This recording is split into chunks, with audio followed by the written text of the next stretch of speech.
Salutations voyageurs, salutations voyageuses et bienvenue sur le Voyage Conté, la chaîne qui vous fait explorer la culture africaine à travers contes, épopées, histoires et légendes. Aujourd'hui, nouveau format, nouveau format, ça a déjà été fait sur cette chaîne, mais j'ai eu envie de me lever. C'est la deuxième fois que je tourne cette vidéo, donc je suis désolé, j'ai déjà découvert le conte, mais vous allez vous rendre compte, ce conte est puissant, il mérite que je tourne cette vidéo. Bon, je ne vais pas me souhaiter mauvaise chance, mais il mérite toutes les vidéos que je ferai sur le sujet. De fait, restez attentifs jusqu'à la fin parce que, étant donné que ce soir il n'y aura pas d'arbre à palabres, vous serez amené à réagir dans les commentaires. Alors j'espère que vous allez être très prolifique dans les commentaires. J'attends vos avis et je les attends avec impatience. N'oubliez pas que dorénavant sur YouTube, il y aura les excursions chez les voyageurs. Je vais les faire sur Instagram et ensuite les télécharger sur YouTube. Donc tous ceux qui ne me suivent pas sur Instagram, réjouissez-vous, les excursions chez les voyageurs arrivent bientôt sur YouTube. Autrement,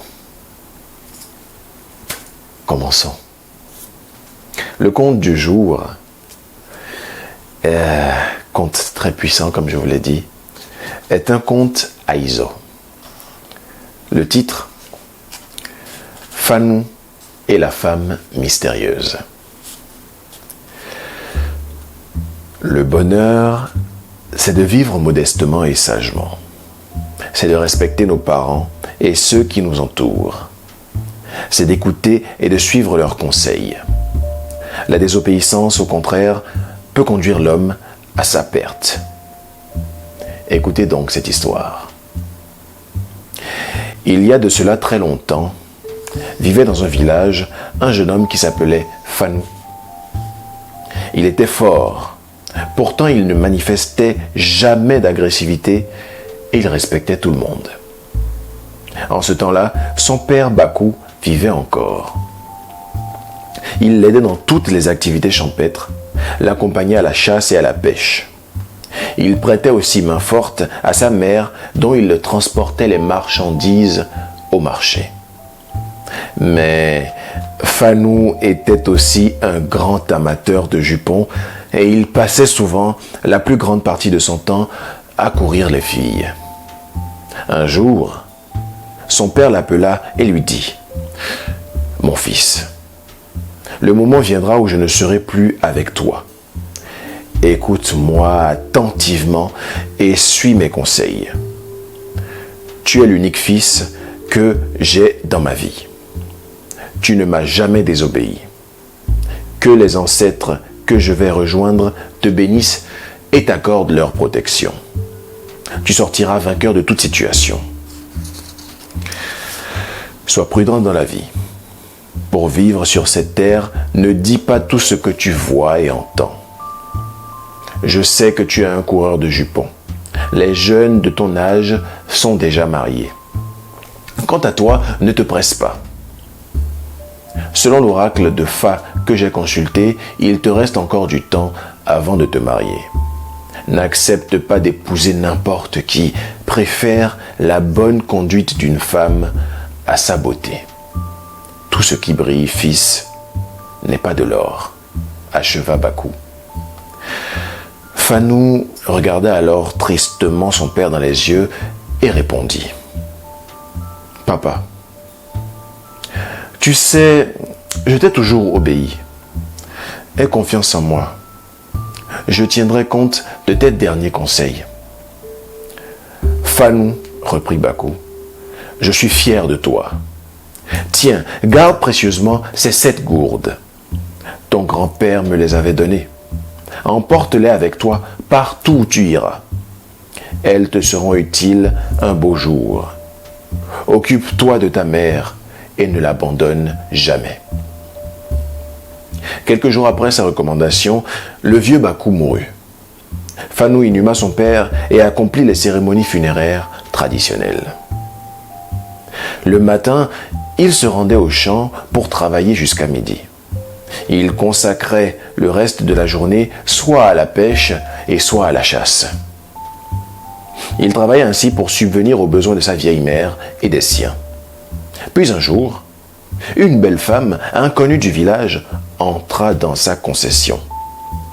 Alors qu'il jouait au jeu de lance-bille avec ses amis, la présence de la femme attira l'attention des joueurs qui se mirent à la regarder fixement. Elle s'approcha d'eux. « Je vous ai suivi depuis un moment. Personne d'entre vous n'a réussi à toucher la boule avec une bille. Lancez maintenant vos billes. Celui dont la bille touchera la boule sera mon mari. » Tous les joueurs, séduits par la belle femme, tentèrent à maintes reprises leur chance, mais en vain. Le tour de Fanou arriva. Se rappelant les conseils de son père, il voulut se retirer de la compétition. Ses amis le persuadèrent alors de tenter sa chance afin de gagner la main de la femme.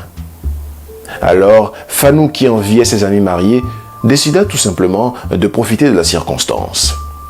La première bille qu'il lança siffla dans l'air et alla frapper de plein fouet la boule. La belle inconnue se jeta dans ses bras et l'embrassa. « Enfin, le mari que j'ai choisi.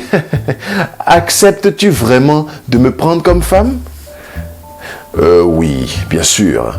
J'attendais une femme aussi belle que toi. » Pauvre Fanou, il aurait bien renoncé à cette union. Ses amis étaient quand même intrigués par l'attitude de la femme et ils lui donnèrent quelques conseils. « Fanou, commença le plus âgé, tu es notre frère. Nous ne te donnons pas de mauvais conseils. Nous n'allons pas non plus te laisser tomber dans un piège. Il est nécessaire qu'un homme ait une femme. C'est clair. Aucun de nous, par contre, ne sait d'où vient celle-ci, ni où elle allait. Garde en tête que nous ne sommes pas jaloux de toi. Mais il serait souhaitable que tu prennes d'abord tout ton temps pour la connaître. Ainsi, éventuellement, tu pourrais demander à la main de cette femme après avoir fait la connaissance de ses parents. Mes frères, je suis libre de prendre cette femme aujourd'hui. Ce n'est pas à vous de décider pour moi. Vous ne voulez pas que j'aie une femme? Elle passera cette nuit-là dans mes bras. Exaltée par ces paroles, la femme prit son paquet et entra dans la case de Fanou. Elle jetait partout des regards avides et sauvages. Son comportement inquiétait les amis de Fanou qui le quittèrent sans mot dire. La nuit tomba et le village paisiblement s'endormit. À minuit, des cris d'animaux sauvages se firent entendre. Nul n'osait sortir à pareille heure. Fanou, qui croyait avoir une femme honnête à ses côtés, la vit alors se diriger vers la table à manger. Là, elle enleva ses bras, sa tête et ses pieds pour leur donner à manger. C'était en fait Aziza Gwevodou, la femme du mauvais génie de la forêt. Après avoir replacé sa tête et ses membres, elle se releva et pivota sur elle-même. Soudain, elle se transforma en un être étrange, aux yeux flamboyants qui n'était ni homme ni femme. Partout sur son corps poussaient des piquants de porc-épic. Fanou assistait à la scène, effrayé. Il se demandait déjà comment il pouvait sauver sa vie. S'il sortait, il risquait d'être dévoré par des bêtes féroces qui rôdaient dans la concession. Et s'il restait à l'intérieur, que lui arriverait-il? Fanou préféra fuir et affronter les bêtes sauvages.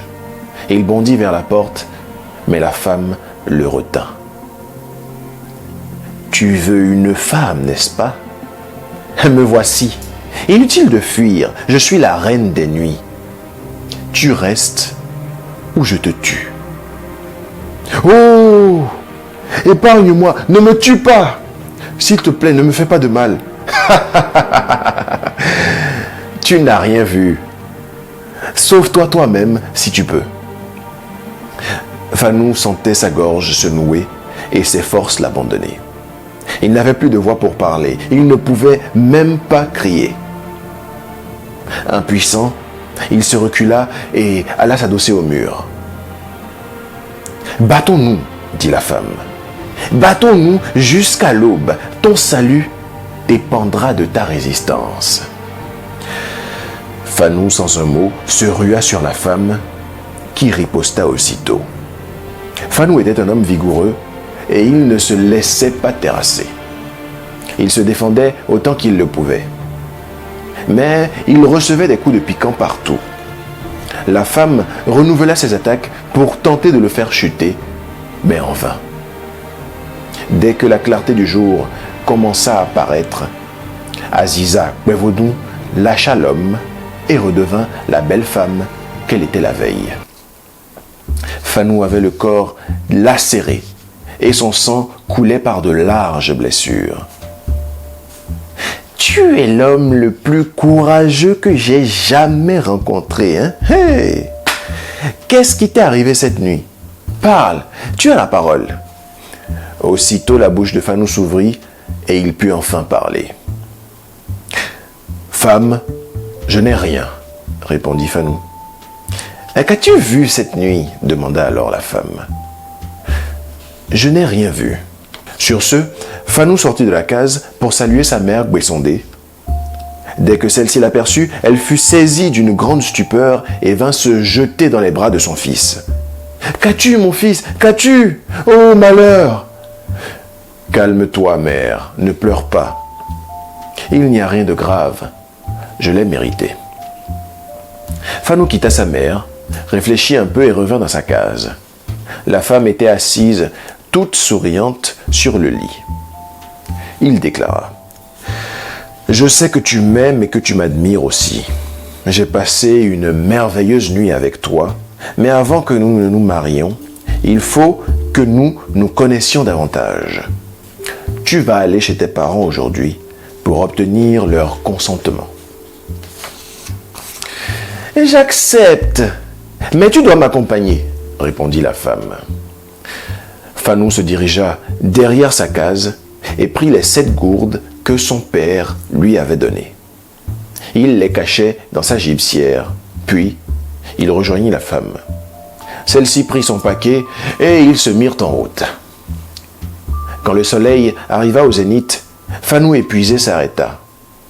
Il dit à la femme: « Laisse-moi ici et continue seul, car il me faut une demi-journée de marche pour rentrer dans mon village et je n'en peux plus. »« Non, avance un peu, ne nous séparons pas.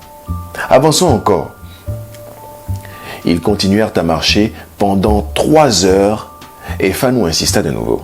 « Femme, j'ai mal, je ne peux plus continuer. Ma mère est seule à la maison. Je dois rentrer m'occuper d'elle. » La femme lança un ricanement et reprit. « Pourquoi me quitterais-tu ici? Mon village n'est plus loin. Marchons encore. » Fanou et la femme marchèrent jusqu'à la tombée de la nuit. Fanou se retourna pour faire ses adieux à la femme, mais à peine avait-il tourné la tête pour regarder qu'il vit 4 yeux flamboyants et 2 longues mamelles touchant le sol. « Fanou, tu es un homme courageux et hardi. Avant que je ne te laisse, dis-moi ce que tu as vu. »« Je n'ai rien vu, » répondit Fanou.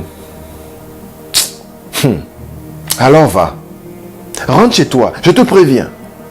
Ne révèle rien de ce que tu as vu et ne dis rien, sinon, tu mourras. » le jeune homme, tête baissée, se retourna et continua seul son chemin. Après le premier tournant, il jeta un regard craintif derrière lui, mais il ne vit personne. S'étant assuré que la femme était loin, il tira son pété de son sac et entonna une chanson. Rassurez-vous, je ne vais pas chanter. Je vais vous dire ce qu'il a dit quand même. J'ai vu d'énormes mamelles, j'ai vu d'énormes mamelles. J'ai vu la tête qui mange, j'ai vu les bras qui mangent, j'ai vu des jambes qui mangent. J'ai vu d'énormes mamelles. Je pense que c'est ça qui a énervé la dame ensuite. À peine eut-il fini de chanter qu'il vit la femme à ses côtés. Ah? Tu chantes ce que je t'ai interdit. Tu vas me donner immédiatement ton sang et ta chair ira aux animaux. Alors que Fanou était à la hauteur d'un iroko géant, il brisa la première gourde et se retrouva sur la dernière branche en haut de l'arbre. La femme lança un cri sauvage qui alerta tous les méchants géants et tous les animaux féroces de la forêt. Ces bêtes, ces géants crachaient du feu par la gueule. Munis de haches, ils attaquèrent l'arbre sur l'ordre de la femme. Ils levèrent leurs haches et frappèrent l'iroko dans un fracas désordonné. Les coups se répercutaient dans la forêt comme des coups de tonnerre, ce qui alerta des milliers d'autres animaux sauvages. Des copeaux de bois volaient, laissant de larges entailles dans le tronc. Quand l'arbre fut prêt à tomber, Fanou brisa la deuxième gourde et l'iroko reprit sa forme initiale. Il continua ainsi à briser les gourdes jusqu'à ce qu'il n'en resta plus que 2. Le père de Fanou avait possédé 7 chiens et un canari mystérieux qu'il avait laissé chez lui en mourant. Ce canari sacré contenait de l'eau et des talismans, et au-dessus de ce canari était suspendue une gourde tenue par un fil blanc. Le rôle de ce canari était de signaler la présence du danger. Pendant que Fanou attendait tout simplement la mort, sa vieille mère dormait à la maison.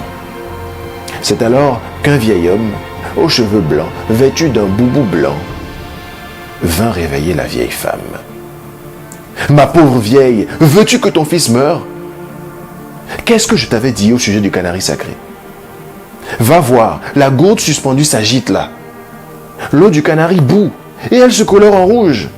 Ton fils est en danger. Qu'attends-tu pour alerter les chiens? » La vieille femme voulut donner de l'eau au vieil homme, mais il avait déjà disparu.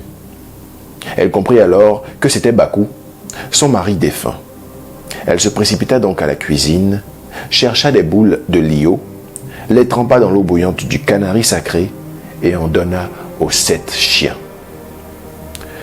Quand les chiens eurent fini d'avaler les boules, ils se ruèrent sur le chemin en aboyant. Il ne leur fallut qu'1 heure pour atteindre l'iroko. À cet instant, Fanou brisa la 6e gourde et des centaines de molosses supplémentaires surgirent. Ils bondirent sur les géants et sur les bêtes sauvages qu'ils égorgèrent à coups de dents. Enfin, les chiens se jetèrent sur la femme, la déchiquetèrent et lapèrent son sang. Au bout du compte, Fanou brisa la 7e et dernière gourde. L'iroko s'abaissa doucement et il mit pied à terre. Les molosses avaient déjà disparu et il ne restait que les 7 chiens de Fanou. Il était sauvé.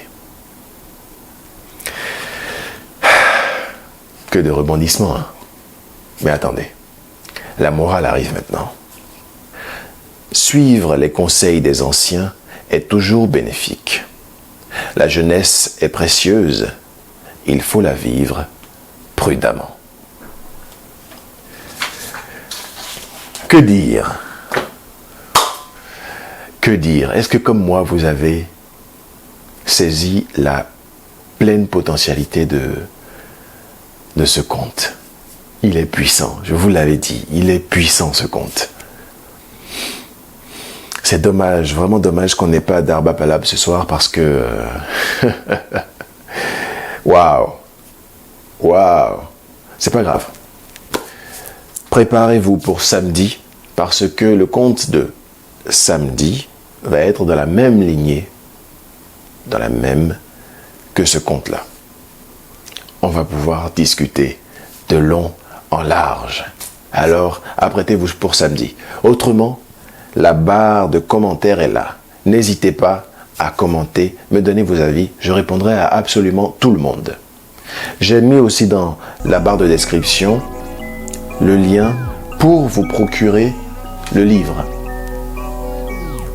Je sais que on attend que je fasse la donation du livre, mais vous voyez le contenu de ce livre, n'attendez pas pour l'acheter.